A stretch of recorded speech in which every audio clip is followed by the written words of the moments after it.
Olá, ouvintes do Podcast da Emergência. Bem-vindos a mais uma temporada do Podcast da Emergência. Sim, o podcast está na terceira temporada, apesar de eu não marcar isso no título dos episódios. Hoje vamos falar de um assunto bem interessante que talvez seja ensinado de uma forma difícil na faculdade. Emergências hipertensivas. E eu vou tentar aqui te trazer uma outra visão sobre elas. E o convidado, como eu já falei, sou eu.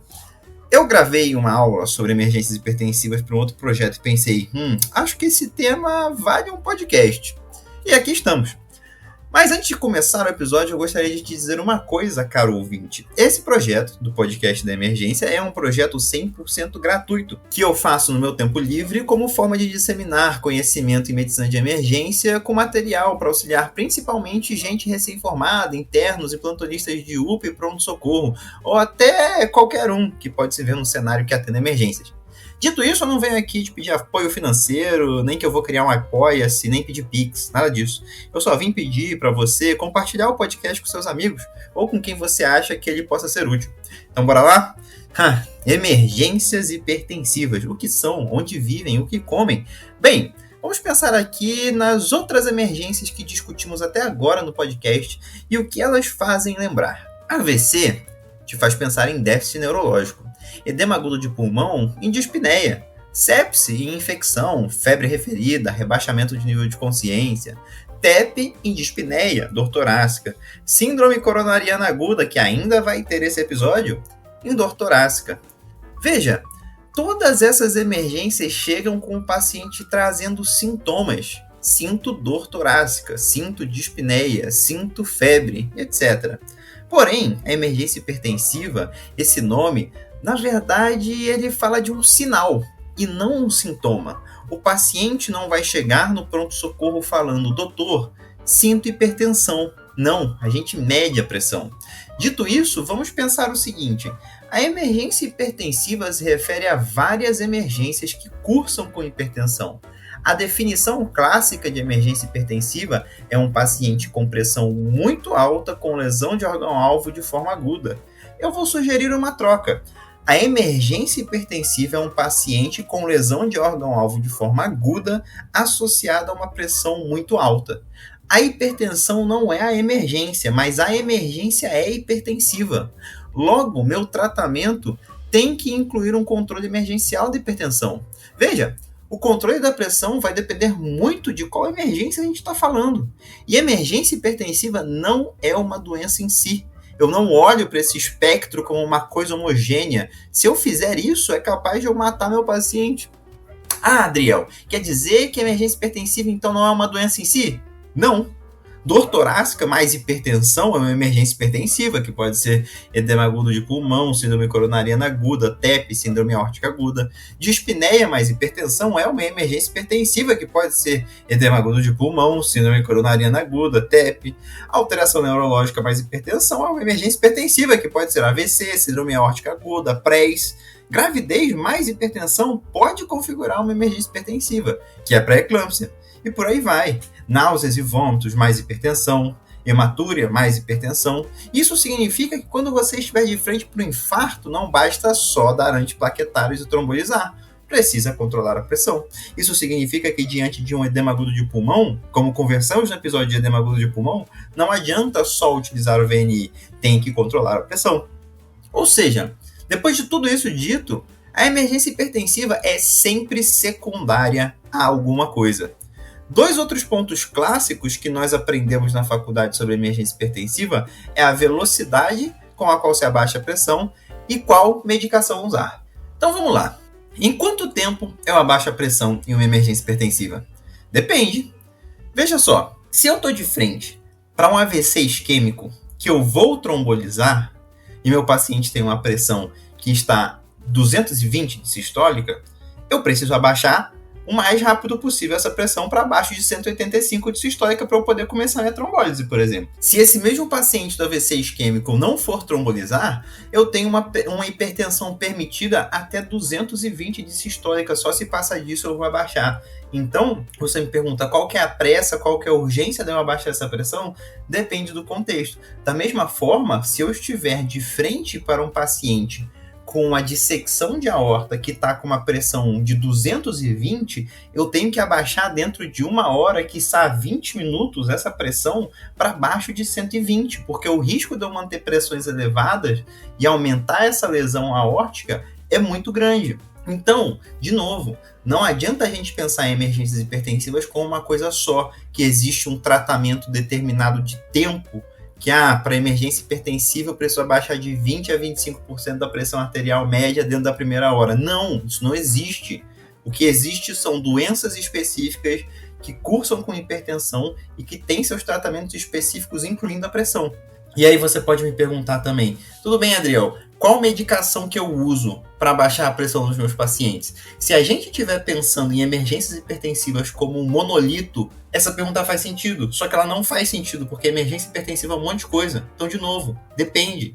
Veja, se a gente está de frente para uma dissecção de aorta, que a gente precisa não só baixar a pressão, como fazer um controle de frequência, o melhor tratamento de pressão endovenoso em bomba de infusão contínua seja um beta-bloqueador com capacidade hipotensora como o Esmolol, que eu vou conseguir um controle de frequência e um controle de pressão ao mesmo tempo, com efeito rápido. Que, por outro lado, se eu usar, por exemplo, um niprid ou um nitrato para baixar essa pressão, eu posso ter uma taquicardia reflexa e piorar a condição do meu paciente.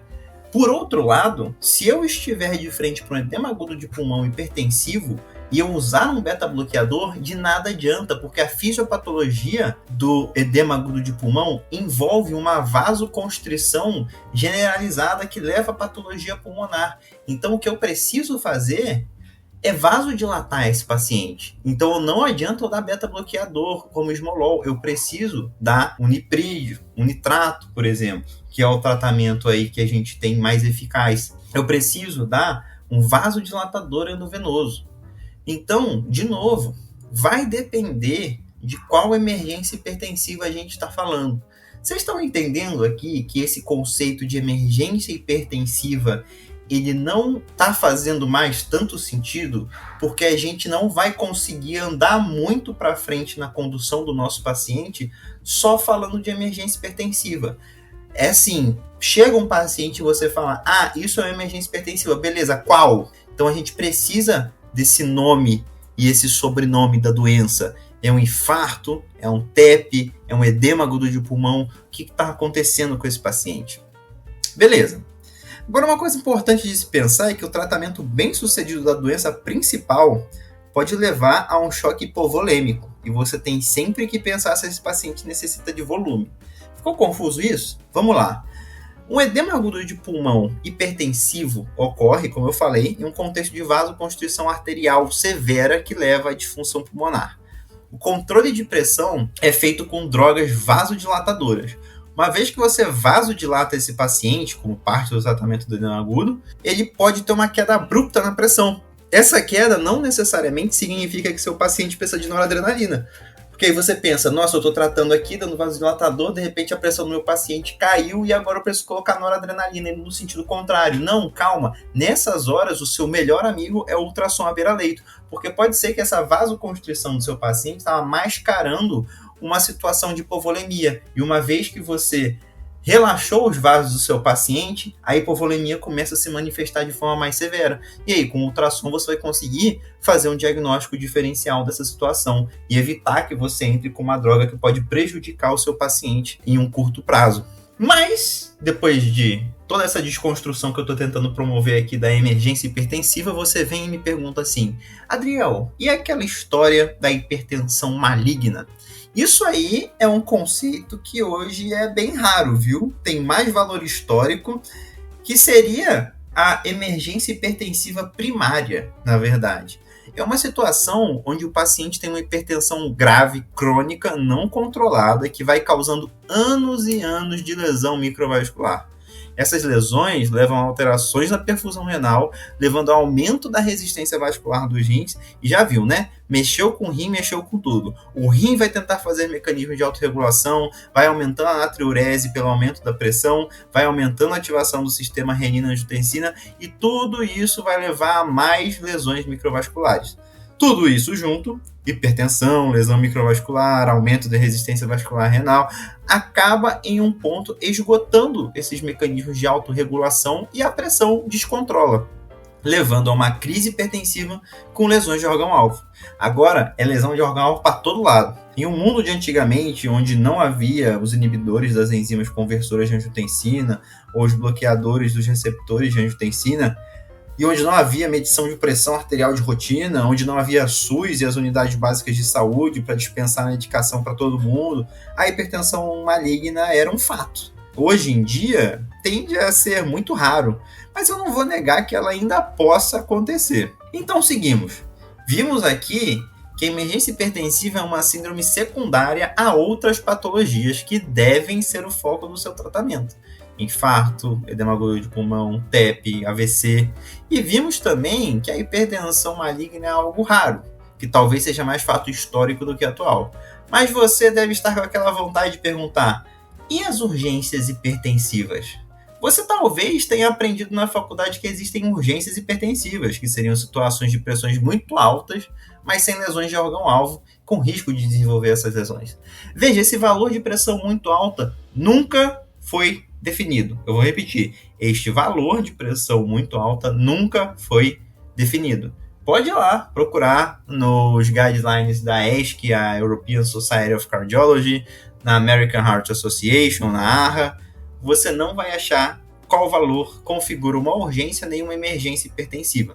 Mas espalhava-se por aí de que esse valor devia estar em torno alguma coisa, como, quem sabe, talvez 180 por 120 de pressão. Acontece que a ESC e a AHA, em seus últimos consensos, optaram por não utilizar mais o termo urgências hipertensivas. Não faz sentido realmente usar. Ou é uma emergência hipertensiva, ou é uma hipertensão assintomática não controlada. Esse paciente é aquele que chega falando primeiro da pressão alta do que qualquer outra coisa. Doutor, medi minha pressão em casa e estava 20 por 10. Daí, qual é o seu papel enquanto médico frente a uma situação dessa? É procurar na história, exame físico e complementar se esse paciente tem algo que te diga: isso aqui é uma emergência. Então, esse paciente que chega queixando-se da pressão, você deve pensar em todas as emergências e pensar: está grávida? Tem dor torácica? Tem sintoma neurológico? Tem dispneia, hematúria, náuseas e vômitos? E lembre-se sempre de fazer a campimetria ou campo visual do seu paciente, pois uma das manifestações de AVC pode ser a perda de campo visual.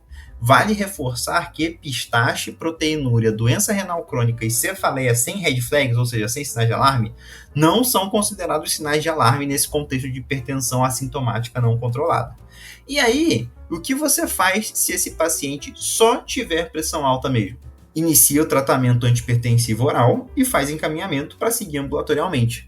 Bem, meus caros, isso é tudo que eu tinha para lhe falar e espero que eu tenha trazido uma outra visão agora sobre as emergências hipertensivas, que o que importa mais é a emergência e não a hipertensão, mas que a hipertensão tem que ser tratada de forma emergencial, assim como todo o contexto do paciente. Espero que vocês tenham gostado e até a próxima.